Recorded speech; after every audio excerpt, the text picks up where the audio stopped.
Okay, good evening everyone. Shalom Aleichem, Bruchim Abayim. We have an amazing topic tonight, Parshas Korach. The Shiurim on Sefer Bamidbar are generously sponsored by Dr. Zakheim u'Mishpachta Le'iloi Nishmas Reb Shlomo Eliezer ben Rabbi Yaakov Zakheim U'Le'iloi Nishmas Rivka Bas Tovi Halevi and Reb Dov ben Yaakov Tzvi HaKohen. Sefer Bamidbar is also sponsored by my friend Rabbi Isaac Yaselovsky Le'iloi Nishmas, his father Shabsi ben Rabbi Yitzchak Isaac, whose Yartza was Tesvav Sivan, and for Shlema Yafa Malka Esther Bas Leah. Tonight's shir is dedicated by my friend and neighbor, Dr. Menachem Fuchs, in honor of his father's Yartzeit tonight, Aleph Tammuz, I guess tomorrow night, Rosh Chodesh Tammuz. Yehuda ben Rabbi Shaya Halevi, Began Eden Teimenu Chasai, she'll be a male tzir for his whole family, Ad Bias Koel Tzedek. Tonight's shir is dedicated by the Manila children in honor of their mother's birthday, in honor of Chani Manila's birthday. She should have many happy and healthy years. Arichas Yom V'Shamim, Ad Bias Koel Tzedek. Tonight's shir is dedicated by Ms. Chani Fanfeder, Lila Nishmas, Meir Simcha ben Rabbi Yitzchak Zev. Shamash Ham and Aliyah, she will mail Tzir for his whole family. Okay, now, I know everybody's anxiously awaiting the publication of Tzipisa Yeshua, which is Bez Hashem coming out for the upcoming 3 weeks, Haba Aleinu L'Taiva. In the meantime, make sure you get a hold of The Darkness and the Dawn. So you have reading material. That's not one of my books. No, right? Now you have to focus on this book. No, I'm not promoting that book, only this book. Okay? The Darkness and the Dawn. This way you have time to read it before the 3 weeks begin, and then once the 3 weeks start, you'll have the new Tzipisa Yeshua, Haba Aleinu L'Taiva. Okay, so Korach and his cohorts, they galvanize a dispute against Moshe Rabbeinu. They challenge Moshe Rabbeinu's appointment of Aaron. They challenge Moshe Rabbeinu's appointment of Elitzaphan ben Uziel, and they question the whole authenticity of Moshe Rabbeinu's transmission of the Torah. And Moshe Rabbeinu summons Dasan and Aviram. And interestingly, they respond as follows. Take a look in the Psukim. Vayishlach Moshe l'kroi l'Dasan v'Aviram b'nei Eliyav. Moshe sent to call Dasan v'Aviram, the children of Eliyav. Vayomeru, what they say? Loi na'aleh. We're not coming up. We're not coming.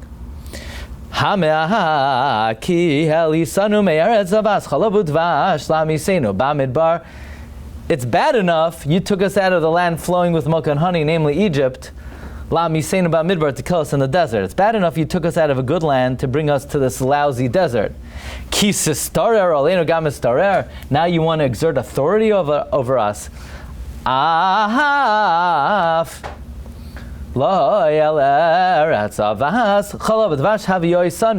You didn't even bring us to a land flowing with milk and honey. And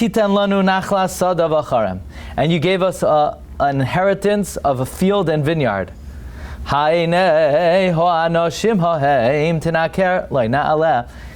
Even if you poke at our eyes, we're not coming up. So, a few things over here. Number one is, why do they say 2 times they're not coming up? They already said Loi Na'aleh.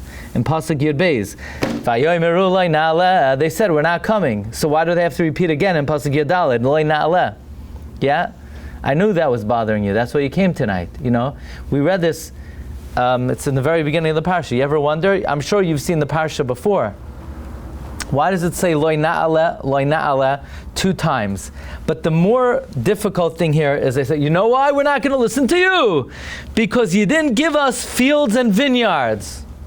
Yeah, and what? If Moshe would have given them fields and vineyards, then they would listen? That's what it's boiling down to? That Moshe Rabbeinu didn't give them real estate, and if he would have given them real estate, then they would have listened to him? Why the emphasis on the fact that you didn't even bring us into a land where we could have a field and vineyard? What's the emphasis, what Dasan and Aviram are saying, that Moshe Rabbeinu, you didn't give us real estate? It's almost like they just totally ignored the previous parsha. It was HaKadosh Baruch Hu that said you're not going because of what you did. So they're blaming Moshe for that? Yeah, They're saying Moshe Rabbeinu, so to speak, he pulled this whole stunt because he never was going to bring us in. But what's the emphasis on the fact that you didn't give us a vineyard or a field? How is giving them a vineyard, a field, then they would have had to listen, and now that he didn't give them a vineyard and a field, they don't have to listen? What's that? What's the emphasis on that? So let's take one thing at a time. In terms of why they said loy na'aleh, loy na'aleh, in the writings that are attributed to the Brisker Rav, in the Chidushei HaGriz, printed in Tavshin Memvav, 1986, these are from the Ksavim from the Griz, Mipi Hashmua. The Brisker Rav says as follows, that there are really two reasons why Dissent of Korach had to listen to Moshe Rabbeinu, because Moshe Rabbeinu had two roles. Number one, he's the Nasi. Nasi means he's the head of the Bezdin. He's the Av Bezdin. He's the highest ranking judicial authority. He's the Nasi, he's the Av Bezdin. In fact, the Gemara Moed Katan learns out the way to summon a potential litigant, the way to summon someone to court from Moshe Rabbeinu summoning Dasan va'aviram. So one source of the obligation to listen to Moshe Rabbeinu is the fact that Moshe Rabbeinu is the Nasi va'av Bezdin.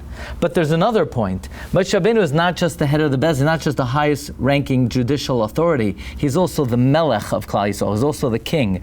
Let's say the Ramban says on the pasuk, Vayihi bishurun Melech. Moshe Rabbeinu was literally the king. That's why he blew the Chatzoitzros. There are many, the Rambam talks about Moshe Rabbeinu having the status of the king. As a king, they also had to listen to him. In fact, perhaps as a king, it was a greater obligation to listen to Moshe, because Melech shemachal al kavoidoi ein kavoidoi machal. Melech cannot forego his honor. So they needed to listen to Moshe Rabbeinu as a Av Bezdin, and they needed to listen to Moshe Rabbeinu as a king. So first they say, Loi na'aleh, we're not going to listen to you as the head of the Bezdin, and then they say, Loi na'aleh, we're not going to listen to you as the king. That's why the next psukim say, Vayicha l'Moshe ma'od, Moshe Rabbeinu got very angry. As the Nasi, he had the right to overlook his honor, but as the Melech, he had no right to overlook his honor, because Melech shemachal al kavoidoi ein kavoidoi machal. In fact, in the Sefer Chavatzel's Hasharon, he points out that both of these two sources of why they would have to listen to Moshe Rabbeinu are alluded to in the pasuk. Namely, first they say Moshe sends to call Dasan and Aviram. Now, if Moshe, the Gemara Moed Katan learns from here the obligation of Balei Dinim to come to Bezdin from the fact that Moshe summoned Korach va'Adasai. We also learn out that, question, are you allowed to believe Lashon Hara? You're not allowed to believe Lashon Hara. But if somebody mocks the agent of the court and the agent of the court reports to the court is allowed to believe it. That we learn out from the fact that Moshe Rabbeinu accepted what the messengers told him in the name of Dasan va'Aviram. So the first, so to speak, summoning of Dasan va'Aviram was as Moshe Rabbeinu in his capacity as the Nasi and the Av Bezdin. Then they say, even if you're not the Nasi and you're not the Av Bezdin, if you're summoning us kisis tarer aleinu gam histarer, you're summoning us as authority, meaning as a Melech, we're not going to listen to that either. But then it comes out that in their response, that Moshe Rabbeinu summoned them as Melech, what is their response? We're not going to listen to you as Melech. You didn't give us land. How is land a reason why they don't have to listen to Moshe Rabbeinu as a king? Okay, we're going to delve in that further. Now we're going to enter this topic. This is a major topic. We once spoke about it when we were learning Masechta Nedarim, and now we're going to delve into it in a completely different way. We're going to talk about the rule of Dina de Malchusa Dina. Dina de Malchusa Dina means the law of the government is a law, which means even though in the Torah it doesn't say that you're not allowed to drive a car if your car did not pass an inspection, it's not a halal, it's not one of the 613 mitzvahs, it's not one of the 7 mitzvahs Rabbanan, and it's not in the Mishnah Berurah. Still, if the government says you can't drive the car unless it passes an inspection, then halachically, you're not allowed to drive the car unless it passes inspection. You have to follow the law of the land. Now, is that really true? Is that a custom? Is that rabbinic? Or is that biblical? If If it's biblical, then it would be like eating pork. You know, could you cross the street if it says don't walk? Could you go over the speed limit if the speed limit is 55? Okay? And I'm not going to get into exact specifics, but we're going to talk about it generally. We're going to talk about it conceptually tonight. The law of Dina de Malchusa Dina, is it midrabanan or is it midairaisa? It seems like it is biblical. The Avnei Miluim quotes the Beis Shmuel. The Beis Shmuel is of the opinion Dina de Malchusa Dina is derabanan, which means that if, let's say, the government says you have to give a certain item to someone else, the Beis Shmuel says I would only have to give it to him midrabanan. Midairaisa, I would own it. However, the Avnei Miluim disagrees. The Avnei Miluim says Dina de Malchusa Dina is not rabbinic, it is biblical. It is biblical. And the Chassam Sofer agrees. And most poskim say Dina de Malchusa Dina is midairaisa. So again, that's very important because that means paying taxes and the like, and putting money maybe in the meter. Let's say you go to the bank and you say, I'm going to be in the bank for 8 minutes. The first 5 minutes I have free. Are you allowed to? So you say, I don't know, I'm going to gamble now. I'm going to gamble. It's not worth it for me to put in 25 cents because the likelihood of me losing $35 is almost negligible. Actually, on Central Avenue, they're going to nail you, right? That you have people who they get joy. No, I don't know, they're just doing their job. But that's the question. Is a person halachically obligated to follow the law? Says the Avnei Miluim, not only is one obligated to follow the law, it is biblical to follow the law. It's midairaisa. Dina de Malchusa Dina. What's the punishment, Malchus? What's the punishment in this world? No, yeah, if you don't listen to the Malchusa Dina de Malchusa. You want to Trump? Who knows? No, I'm saying, als Yiddishkeit, what do you get? You get an Isser Dairaisa. Is it Malchus? It's worse. What do you get? It could be anything. Chorus? No. Nisa? What do you get? It could be... What's the punishment? Look, the Gemara says there are a lot of things that could not go wrong in this world. A lot of things could go wrong in this world. Yeah, you're over Isser Dairaisa. You're over Isser Dairaisa. What if a person doesn't put on tefillin? There's no punishment specifically.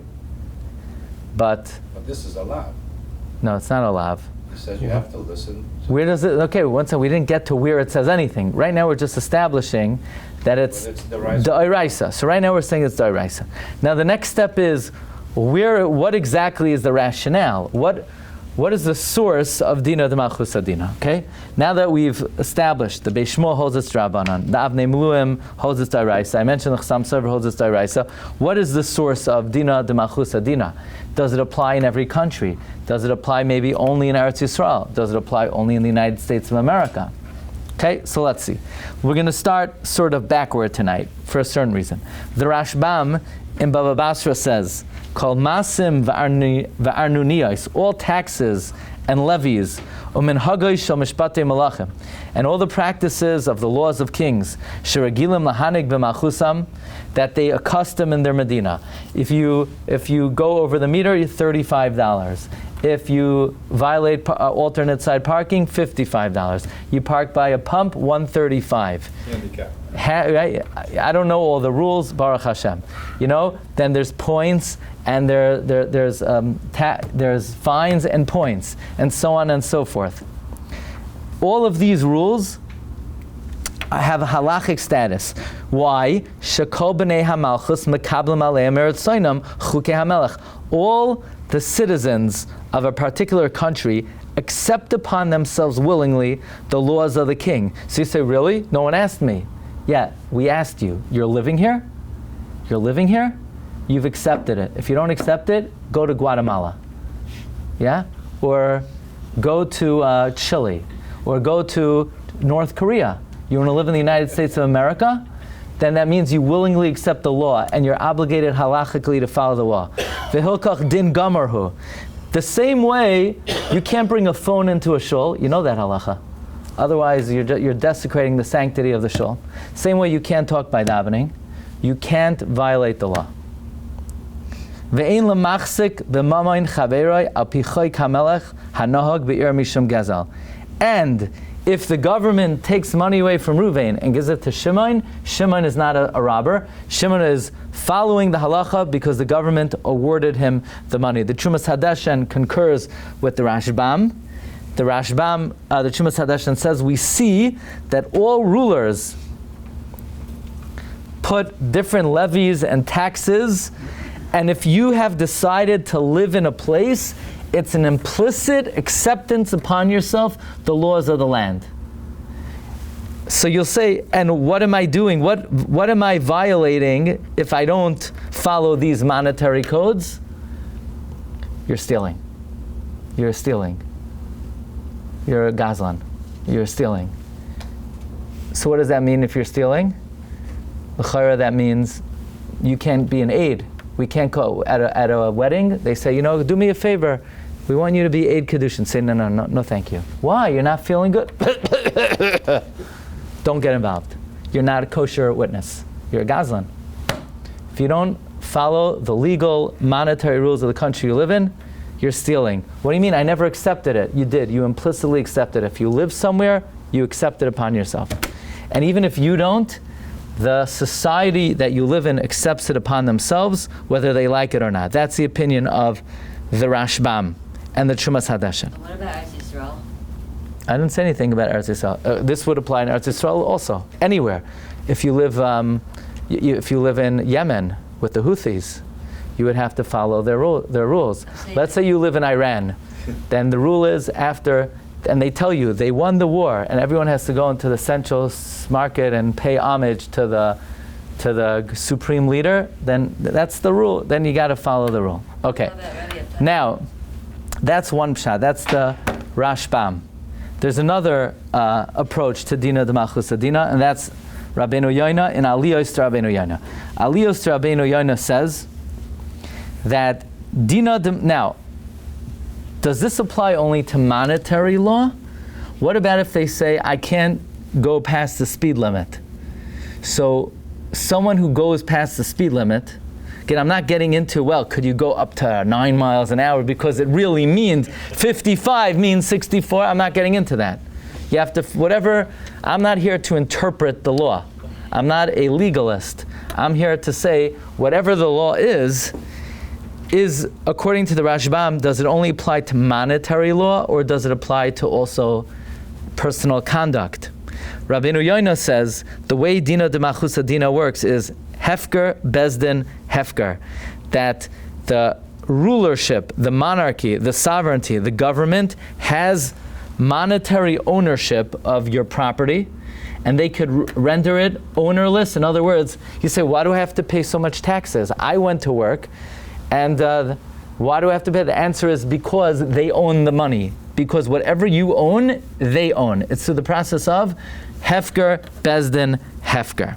Now, where does this come from? Who invested this power in the government? So if you look in the psukim in Shmuel was asked by the people to appoint a king.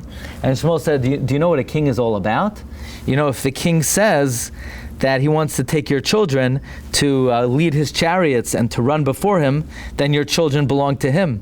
Or if the king wants to take your kids to plow with, to harvest with, to go to war, they belong to him. If the king needs your daughters to clean the house or to cook, they belong to him. If the king wants your fields, they belong to him. If the king wants your servants, your maidservants, if the king wants your sheep, it all belongs to him.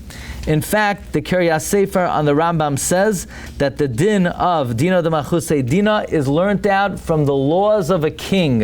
In Navi, we see that a king is invested with a certain authority of ownership over your possessions. The Shabina Rav says that according to this approach of Dina d'Malchus Dina, in other words, the first approach of Dina d'Malchus Dina is there's a implicit acceptance of the law of the land if you live somewhere. This rule is that the king is invested with monetary ownership of your property. In that case, would that apply to a prime minister or a president or only an actual king? If it's learned out from Dine Melech, maybe it's limited to someone who has the status of a Melech. Not every ruler, especially when there are checks and balances, would have the status of a Melech. But what I'm here today to share with you is the pshat of the Ran in Dina de Machusa Dina, which is the most accepted Perush. And the Ran has a stunning chidush, and the Ran says, Dina de Machusa Dina, following the law of the land, only applies outside of the land of Israel. It does not apply in Eretz Yisrael. This is the famous Shita of the Ran that many Rishonim agree with. And the Ran says, where does Dina de Machusa Dina come from? It comes from as follows. The government owns the property. They own the land. You want to live on their land? You live on their land with the understanding that you follow the rules. Because you say, why? I want to live on the land and not follow the rules. Then you're a gazlan. You have no right. You've decided you're going to live on the land that they own. The halacha is you cannot go onto someone else's house if you don't follow house rules. That's just basic common sense. If you go, somebody says, come into my house, please take off your shoes. No, I don't want to take off my shoes. So you're a gazlan. You're stealing. He only let you in on that condition. Says the Ran, take a look at number 12. Kasvu HaToisvis, Dedavka b'malchei oivdei koichavim amar Dina de Machusa Dina. Only by the rulers of the Gentiles do we say Dina Machusa Dina. Mimnei shaharat shaloi, they own the land. V'yachal they could say, Im loi ta'asu mitzvoisai, if you don't fulfill my commands, agarish eschem in aretz, get out of here. I'm going to send the ICE agents and deport you. You can't be here. If you cross on a red light, get out of my country. You have no right to, you're a gazlan. But Jewish kings, we don't apply Dina de Machusa Dina. Why? Because they don't own the land. Well, we all own the land. All of Klal Yisrael owns the land. Since we all own the land, we do not apply the rule of Dina de Machusa Dina. Rabbi, would that explain the story with Navos? So, we'll discuss it after. That according to the Ran, the din of Dina de Machusa Dina only applies in Chutz La'aretz, does not apply in Eretz Yisrael. Now, the Birchas Avram explains that according to the Ran, it doesn't matter if it's a Jewish king or a non-Jewish king. It doesn't matter if it's a Jewish prime minister or a non-Jewish prime minister. If you live outside of Eretz Yisrael, you must follow all the laws of the land. If you live in Eretz Yisrael, you are not bound, even if it's a non-Jewish king. In other words, whether if you live in Chutz La'aretz, you have to follow the government, even if they're Jewish. If you live in Eretz Yisrael, then Dina de Machusa Dina would not apply, even if they're not Jewish. This is the parish of the Ran. The Ran is of the opinion Dina de Machusa Dina is dependent on ownership of karka. According to this, the Shabina Rav points out that it would not only apply by, you don't have to be a melech. In other words, you live in a country. The country says, give us X% of your earnings as taxes. You're biblically obligated to do that. It would be more important than tzedakah. People say, why should I give the government the money? I'd rather give it to the charity campaign. The answer is, taxes are the iraisa, charity, who asks you to give it? Who asks you to give it? Of course, the Yetzer Hara is going to come and he could pull any trick, and he's not going to let you off easy. But taxes, according to this, would be there. Now, this would specifically apply to anything land-related, especially meters. Because the meter, they actually own the spot. So you can't say, I'm going to take a chance. I'm going to park there. I'm not going to put in the quarter. And chances are, no, according to this, you don't own the spot. You have no right to go there. It would be stealing to go into that spot, according to this. Okay? This has many ramifications. And I know it makes you uncomfortable. And I don't care. I'm not here to make you comfortable. I'm not a service station. I'm not here to give you air conditioning or to make you feel good. I'm here to teach Torah. And it's important once in a while to understand that Torah is not what you think makes you feel good. It's more important to be MS than to feel like a righteous Jew. You have to first do the right thing, and then you can do the things that make you fuzzy, wuzzy, and cozy. Anyway, if you wanted to feel cozy, there are other people you could go to. They can make you feel very cozy. Does the Ran Shita care whether it's a melech by the proper definition of melech? No, according to the Ran, it doesn't matter. Exactly. According, government being in trouble. right, the Shabina Rav says, according to the Ran, it doesn't matter. It doesn't have to be a king. It would be any government. Okay. This is the opinion of the Ran, which is the main Shita on Dina de Machus Dina. Namely, it's dependent on real estate. If the government is giving you the real estate, which it is in the United States of America, you got to follow the rules. Okay. So. Melech decrees to burn down a shul in their country. You got to burn down the shul. So now we're dealing with two different opposing views.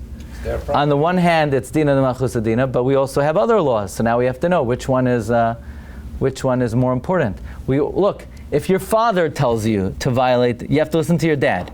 But if he tells you to violate the halacha, then of course you don't violate because he also has to listen to God. So it's the same thing with the government. It's the same type of logic. Ata v'ha-government chayavim b'chvayt Hashem. Now, this is not the subject exactly what laws you have to follow. You have to be a loyal citizen. We'll leave it at that. Comes the Chavatzal Sashron. This is all by way of introduction. It says, now we can understand the words of Dasan Va'aviram. Dasan Va'aviram say to Moshe Rabbeinu, look, we don't believe you really spoke to God. We don't believe in your authority. But don't we have to listen to you because you're a melech? Whether you're a divinely sent agent or not, you're the king. Aren't you the king? So we have to listen to you. Dina de Machus Dina. So they say, no, you didn't give us real estate. Af loy el eretz zavas chalav udvash haviyoisanu vatiten lanu nachlas sada. You didn't give us land. If you would have given us land, then we would have to follow you because you're the melech. But you're a melech without land. This is like the land of Israel. We don't have to keep the laws of the government. Dina de Machus Dina does not apply. According to the Ran, the pasuk reads so beautifully. You see that even the lumdus of the Torah fits into the words of the pasuk. Why are they saying we don't have to listen to you because you didn't give us real estate? Because as we pointed out from the Brisker Rav, Dasan Aviram is saying there are two reasons potentially we have to listen to Moshe. Number one, you're the Nasi, that we're not listening. Number two, you're the Melech, and Dina de Malchus Dina, so that we're not listening either. Why? Because you didn't give us real estate. Okay? We said this Bekitzer on Sunday, but this really got me thinking about the following idea. So what's their rationale for a Nasi, not to listen to the Nasi? What's the rationale? For them not to listen to They don't really give it. They just said they're not. They didn't give a rationale. Now,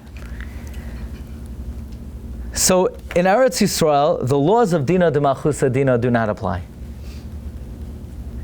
This really got me thinking. In order for Dina de Malchus Dina to apply, you need land. I was thinking, does Dina de Malchus Dina apply to HaKadosh Baruch Hu? Do you have to listen to Hashem? Because he's also a government. I mean, if you have to listen to HaNasi, Donald Trump, Donald Ben, yeah? Then you have to listen. In other words, does the law of Dina Malchus Dina apply to you much? So you say, what relevance? You have to listen to him because he's Hashem, because he gave us the Torah. Doesn't he own Eretz? Doesn't Eretz Yisrael belong to him? Well, one thing is he gave it to us. He gave it to us. But what got me thinking is there are times in history we technically did not have to keep the Torah. But would we have to have listened to Hashem, als Dina de Malchus Dina? You'll see where I'm going, okay? There's a very well-known Gemara in Shabbos. The Gemara says on the pasuk, "Vayisyatzvu b'tachtas sahar." They stood at the foot of the mountain. Amar Rav Avdimi bar Chama bar Chasa Malamed Shakaf HaKadosh Baruch Aleim Esahar Kagigas. We learn out from here Hashem suspended the mountain over their head like a barrel. V'amar Lahem, he said, "Imatem mekavlim ha'Torah mutav." If you accept the Torah, good. V'imlav, otherwise, sham tehei kfuraschem. I'm going to kill you right here under the mountain. I'm going to drop the mountain on your head. So basically, to describe how Hashem gave the Torah to the Jewish people, He coerced us to accept the Torah. He forced us to accept the Torah. So the Gemara makes an interesting comment on this Gemara. What's the halacha if I coerce you into an agreement? Are you bound by that agreement? You go over to somebody, you put a gun to their head, and you say, "Here, do you agree to wash my floors every day?" Yeah. So now what? The guy signs. He has to wash the floors every day. That's not an agreement. He was coerced. You're not bound by that. So Gemara says, "Amar Rav Acha bar Yaakov mikan maida rabba la'iraisa." This is a great opt-out clause for the Torah. In other words, we don't really have to keep the Torah because God shoved it down our throat. That's the Gemara. You know this Gemara? The Gemara says that God coerced us to accept the Torah, to which the Gemara comments, Mikan moida rabba la'iraisa. This is a great opt-out clause for the Torah. Tosfos asks, what do you mean this is a great opt-out clause? But the Gemara says that God made a treaty with Klal Yisrael, and He made us swear on Har Grizim and Har Eval. So we're bound by the Torah because we took a shvuah. So Tosfos says, yeah, God forced us to say we would swear, so we swore, but that's not binding either. You think, he suspends a mountain over our head, right? He says, here, look up, there's a bunker buster bomb about to fall on you, right? You want the Torah? Yeah, we love it. Nasa v'nishma, right? So the Gemara says, no, we're not bound by that. It's because we were forced. So Tosfos asks, yeah, but we swore, shkoyach, because we knew that if we wouldn't swear, probably there's more ammunition where that came from. Okay. The Gemara then says, so the Gemara asks, does that mean we're not bound by the Torah? The Gemara says, no, we accepted it in the times of Purim ba'ahava. So the reason we're bound by the Torah is because in times of Purim, we accepted it ba'ahava. Comes the Rashba, and the Rashba asks, so then what about for the 850 years, or the 890 years, before the story of Purim, we weren't bound by the Torah? I thought, you read the Nevi'im, we were punished quite a few times before the Purim story. But according to the Gemara, that since we were forced into accepting the Torah, we're not bound by the Torah, asked the Rashba, so what happened for the 40 years in the Midbar and the 440 years before they built the first Beis HaMikdash and the 410 years that the first Beis HaMikdash stood? That means we weren't bound by the Torah. So why did God punish them? Asked the Rashba. You hear the kasha? If indeed mikan moida rabba la'iraisa, if we have an opt-out clause, so why did Hashem punish us? So the Rashba says, I'll tell you why. The truth is, we were not bound by the Torah. But then Hashem brought us into the land. And when He brought us into the land, there's a stipulation. You want the land, you keep the laws. Otherwise, get out of here. Says the Rashba, in the beginning, there was an opt-out clause. But He only gave us the land to be Mekayim the Torah, like it says in Tehillim. Vayitein lohem artsos hagoyim, ba'avor yishmeru es brisai.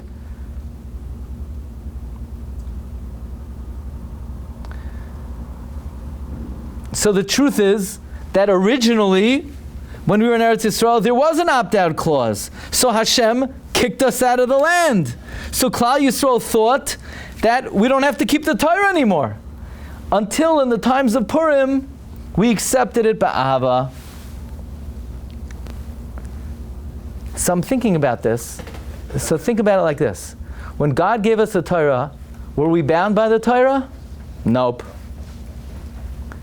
So then why would He punish us for 890 years? The answer is because we're on the land, and if you're on the land, you got to keep the rules. What is that called? To me, that's called Dina de Malchusa Dina. The Ran's Pshat and Dina de Malchusa Dina bound us to HaKadosh Baruch Hu.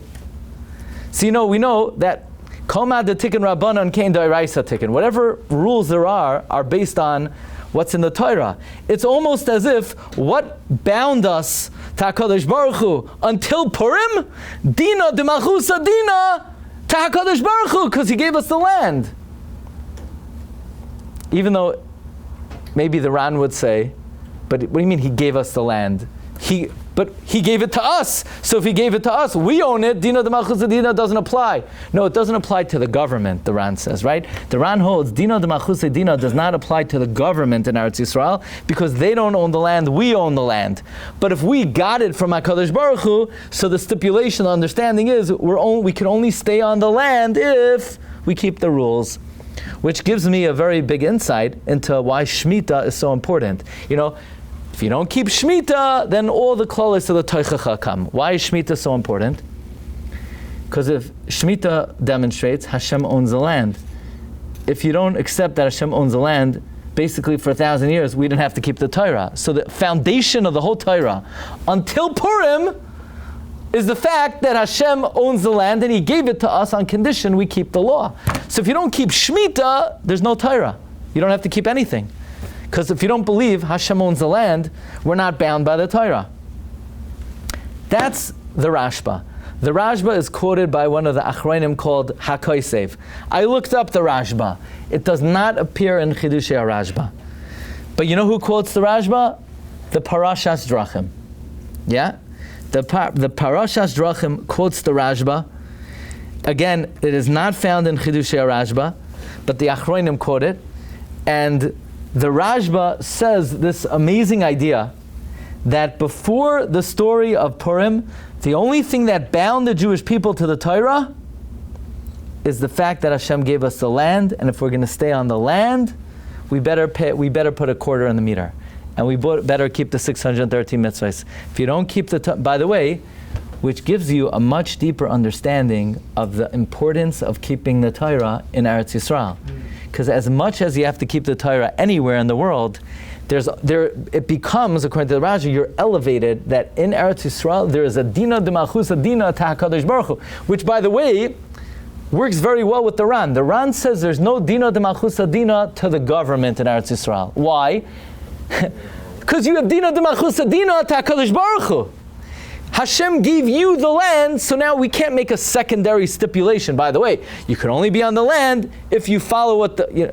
I'm already subject to the law of the higher authority in this land. I can't now, the government can't come. Now, by the way, that doesn't mean there's not the secondary, the Rashbam's Dina de Malchus Dina. The idea that if we're living here, we've accepted their rulings upon ourselves. There's still that element of Dina de Malchus, but the main Dina de Malchus Dina of the Ran only applies in Chutz La'aretz. Now the Parshas Drachim runs with this Rashba. There's an interesting Gemara in Chagiga. The Gemara in Chagiga says that the Navi Yirmiyah talks about 3 tiers of HaKadosh Baruch Hu. V'damaya tidma v'sered einai dima. 3 tiers. What are the 3 tiers? One for the Mikdash Rishon, one for the Mikdash Sheni, and one for the Galus, V'ika da'amri, one for Bittul Torah. So the 3rd tier of Hashem, some say it's for Galus, and some say it's for Bittul Torah. The Parshas Drachim says, according to the Rashba, the leaving Eretz Yisrael is Bittul Torah, because if we're not in the land, we don't even have to keep the Torah anymore. You hear this? Before the Purim story, once Hashem exiled us from Eretz Yisrael, we actually were not obligated to keep the Torah. Doesn't mean we didn't have to, it means if we didn't, we couldn't be punished. So leaving Eretz Yisrael was the greatest Bittul Torah. It actually nullified the fulfillment of the whole Torah, because if we're not in the land, there's nothing binding us to keep the Torah. In fact, if you look, the Parashas Drachim says, if you look on the left-hand column on page 3, in the Sifri, the Sifri says on the pasuk that Hashem's going to send Klal Yisrael to Galus. So Hashem says, even though I exile you, still continue to perform the mitzvahs. This way, when you leave, it won't be something new. It's a melech, it's a mashal to a king who got angry at his wife. He sent her off to his father-in-law. He says, do me a favor, continue to put on makeup so that when I call you back, you're going to know what makeup is. Okay? I'm telling you what the Medrash says. This is what it says. Okay? Right? The mashal is, a husband said, the king sends away the queen.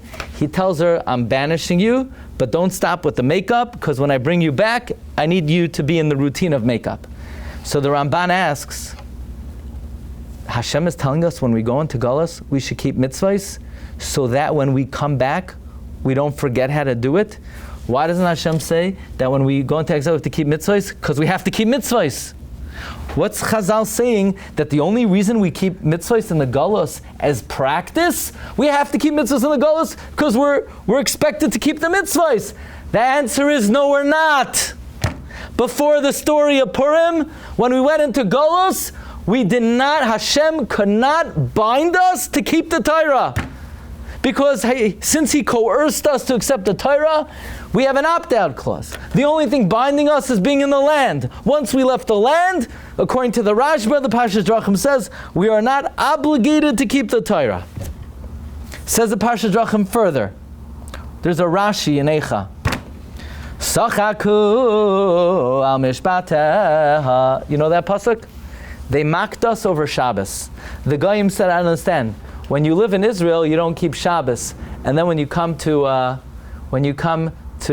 Golus, you keep Shabbos, which is, by the way, one of the most bizarre phenomenon that we encounter in the Golus. You have people living in Eretz Yisrael. For whatever reason, they're not observant until they come to Brooklyn. It's a very common phenomenon. It's a common phenomenon in the Holy Land, for whatever reason, and that's so. The Navi says, "Sachak mishpatel." The guy mock us. When the Beis Hamikdash was standing, you didn't keep the Torah. Now God destroyed the Beis Hamikdash. Now you're keeping the Torah. So the Parshas Drachim asks, why are they mocking us? Maybe we learned the lesson. Because we didn't keep the Torah when the Beis Hamikdash was standing, and God banished us, and He punished us, so we learned the lesson, and now we're keeping the Torah. Why are the Goyim mocking us? So the Parashat Drachim says they're mocking us because how counterintuitive is what Klal Yisrael did.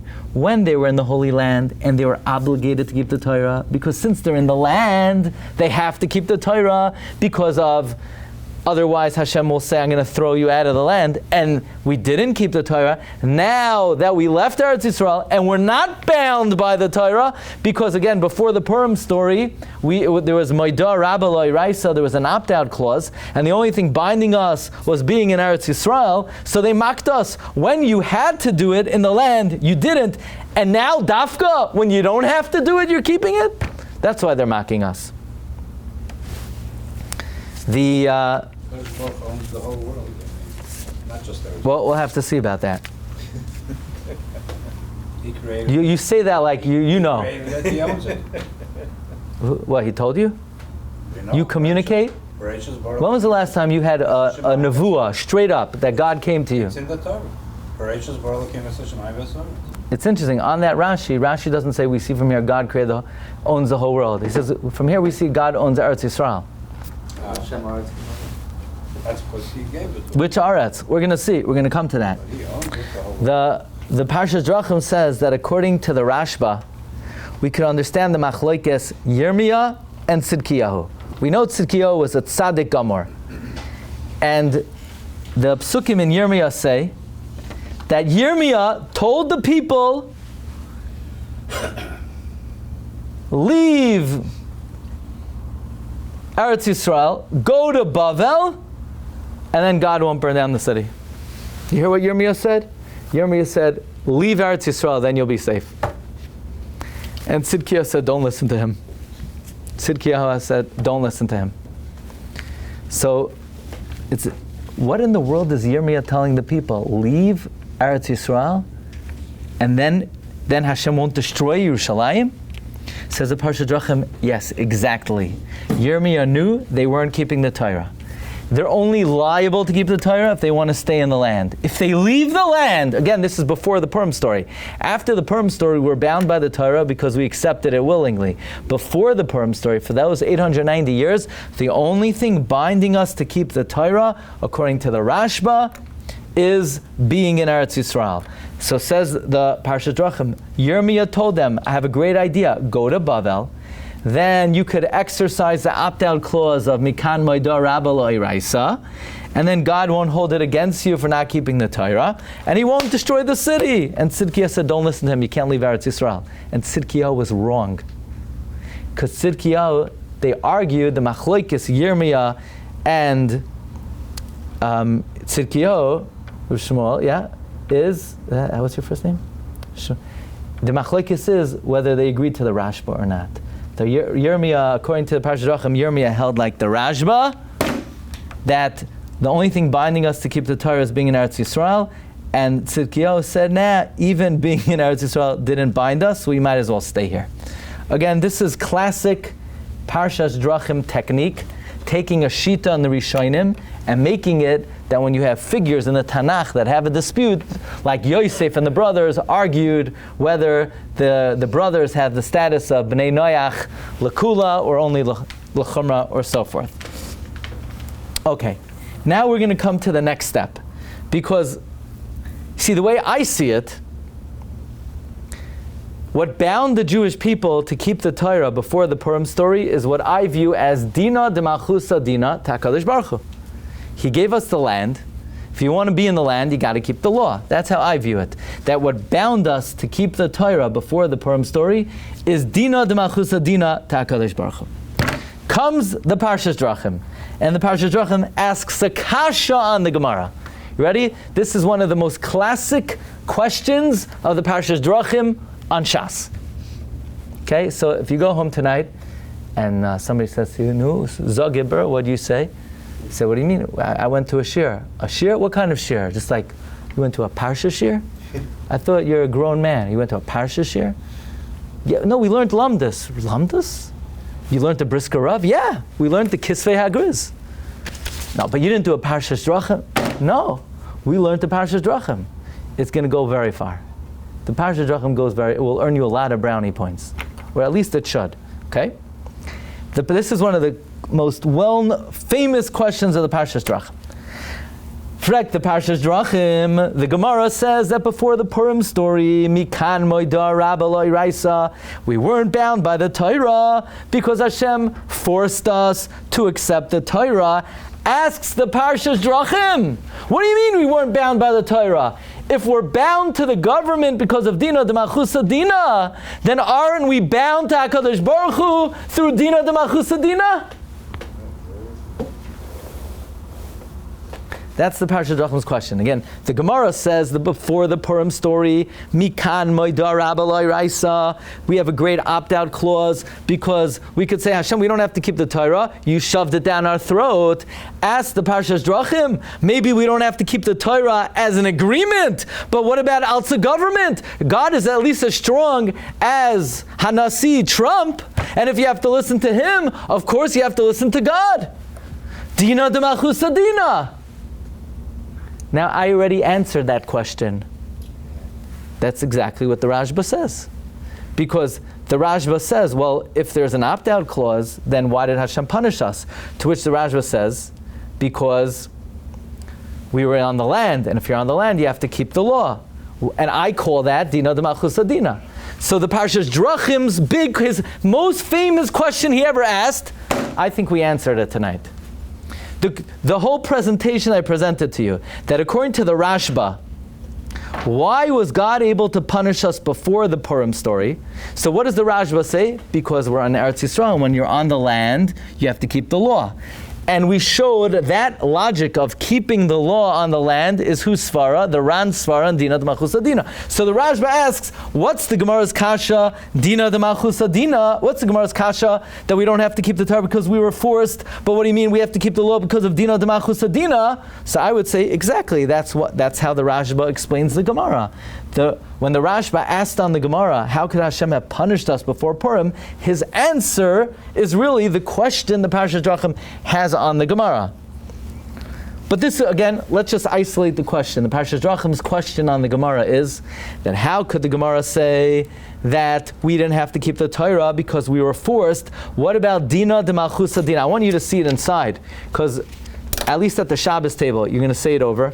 The famous kasha, the Parshas Drachim. It's on page 4, right-hand side, bottom column. By the way, God sent you down to this world to do a lot of things.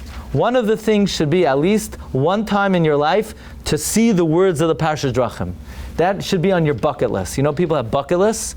On your bucket list, I would top 100 is at least one time in your life to see a kasha of the Parshas Drachim.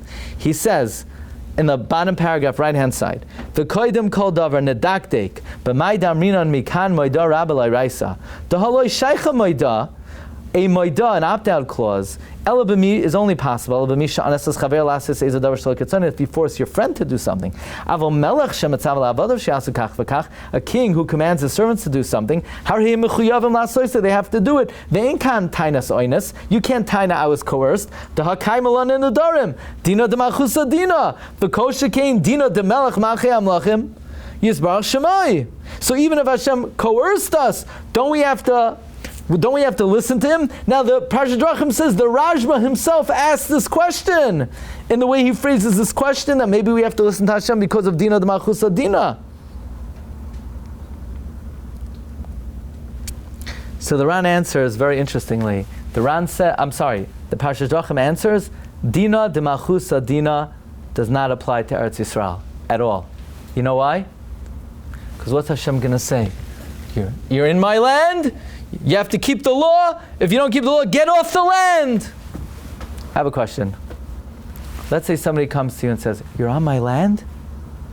Get off the law get off the land unless you keep the law. What if I tell him, the reason I'm on the land is because I inherited it from my father? Then nobody can impose any restrictions on me. The reason I'm on the land is you didn't give it to me, I inherited it. Says the Parshat Drachim, Eretz Yisrael belongs to us because God gave it to Abraham. And we inherited it from him. So Hashem can't turn around and say, I'm the king. If you want to be on my land, you got to keep the law. I said, no, I don't. I already inherited it from Avraham Avinu. So the Parashas Drachim says, Dina, D'Malchusa, Dina, does not apply to Eretz Yisrael. Why? Because we inherited it from Avraham Avinu. Take a look on the left-hand side, fifth line. V'hinei im Eretz Yisrael lo hoysa muchzekes b'yadeinu mikoach matnas Avraham. If Eretz Yisrael would not be in the presumptive status from the gift of Avraham, ela sha'achshav hoya Hashem noisno lanu. If God would be giving it to us now, then of course we could apply the rule of Dina D'Malchusa Dina, because Hashem could say, I'm not giving you the land unless you follow the rules. Achim mashanu zoichem eretzah mikoach shezach Avram. If the reason we're zoich in Eretz Yisrael because Avram was zoich in it, and we're coming mikoach Yerusha, we can't say Dina D'Malchusa Dina. How are we supposed to emulate Hashem? Sounds like from what the Rav is saying that everywhere else, but Eretz Yisrael, we're not supposed to emulate Hashem by doing Dina D'Malchusa Dina. Everyone else is doing Dina D'Malchusa Dina, but we're not. Well, Dina D'Malchusa Dina is not what Hashem does to us, it's what we have to do to Him. So we're not bound by it if we're not in Eretz Yisrael, because nobody's imposing any restriction because the land doesn't belong to them. Okay? So, again, the Parashas Drachim asked that how could the Gemara say there's an opt-out clause? What's the opt-out clause? Dina D'Malchusa Dina. I think we answered exactly, that's what the Rashba says. That's why Hashem punished us even before the Purim story, because since we were on the land, we're obligated to keep the law. But the Parashas Drachim himself says, Dina D'Malchusa Dina does not apply to Eretz Yisrael because we inherited it from Avraham Avinu. You know who else asked this question? The Gemara says that before the Purim story, we were not obligated to keep the law because Hashem coerced us to accept the Torah. So the question of the Parashas Drachim is, what do you mean? Don't we have to keep the law because of Dina D'Malchusa Dina? You know who asked this question? The Rabbi Yehuda. In the Tzlach. Tzion L'Nefesh Chaya. In number 19. In Tzion L'Nefesh Chaya, in what is called at the end, Chidushe Agados, he says, what's the Gemara saying? Mikan Moida Rabba Lo'iraisa.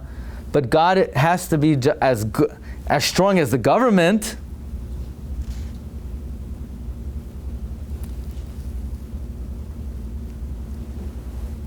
So, here's the thing.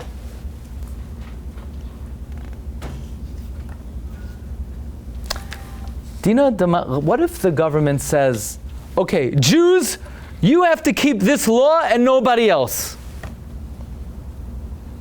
What if the law is not universal? What if it's a prejudiced legality? Do you have to keep it? No.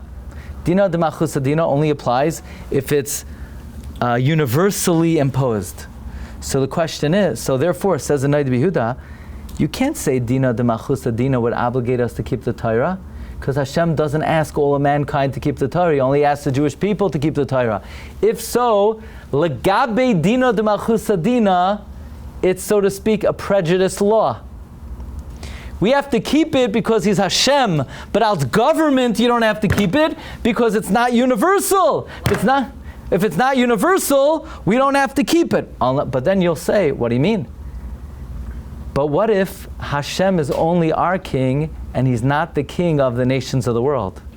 What if Hashem is our king, but to the nations of the world He appoints malachim to be their guide? So then in that case, dina de malchusa dina would apply. Because it's not a prejudice law. Hashem universally applies it to all of His subjects. And only Jewish people are His subjects. Nations of the world are not His subjects. Or maybe Hashem can't hold us liable for keeping the Torah. But if you look through the words of the Nevi'im, you'll find, says the Rabbi Yehuda, almost every critique of the Jewish people is for not keeping the Sheva Mitzvahs B'nai Noach. And the Sheva Mitzvahs B'nai Noach is universal. So for that we will apply Dina de Malchusa Dina. So says the Rabbi Yehuda, with this we can understand the Psukim in Hazinu. In Hazinu we say, Hatzor Tamim Pa'alai. Hashem's ways are just. Ki chol derachav mishpat. All His ways are righteous. Kel Amuna ve'ein avel. Why? But why did He punish us? He forced us to accept the Torah. The answer is because of Dina de Malchusa Dina. But it's not a universal law. Yes, it is. Why is it not a universal law? He says as follows. He says, the reason why Hashem punished Klal Yisrael for violating the Torah, even though we were coerced, number one, because we violated the Zayin Mitzvahs B'nai Noach. Shiches loy. Shiches is a lashon of hashchasa, corruption. We violated the Sheva Mitzvahs B'nai Noach. That's a hashchasa. And therefore, that's universal. And number two, if you're going to say, but it seems like Hashem also held us accountable for not keeping the mitzvahs. No, ki chelek Hashem amoy. And if we're the chelek of Hashem, then Hashem is only our king. He's not the king of the whole world. The rest of the world, they have their own government system. And therefore Hashem could hold us liable to Dina de Malchusa Dina. Okay, Rabbi says, so tonight we studied the three main shitas of Dina de Malchusa Dina, the shita of the Rashbam, that it is an implicit acceptance of the authority of the land you live under. We learned the opinion of holiest Rabbeinu Yoina, that it's through Hefker Bezdin, Hefker Midin Melech, and most importantly the shita of the Ran, that it's hinged to the Karka. We explained that's why Das Ma'aviram emphasize Moshe Rabbeinu, we don't have to listen to you as a melech. Why? Because you didn't give us Nachlas Sada V'Karem. We pointed out, according to the Rashba, that the Dina de Malchusa Dina of the Ran seems to have applied to the Jewish people in Eretz Yisrael before we accepted the Torah willingly. And we learned the great question of the Parshas Drachim, that how could the Gemara say Mikan Moida Rabba La'iraisa, that we were not bound by the Torah, if in fact maybe we weren't bound because of a willing acceptance, but we should be bound because of Dina de Malchusa Dina. Rabbi Isai, have a wonderful evening. Shkayach. Do we have a minion?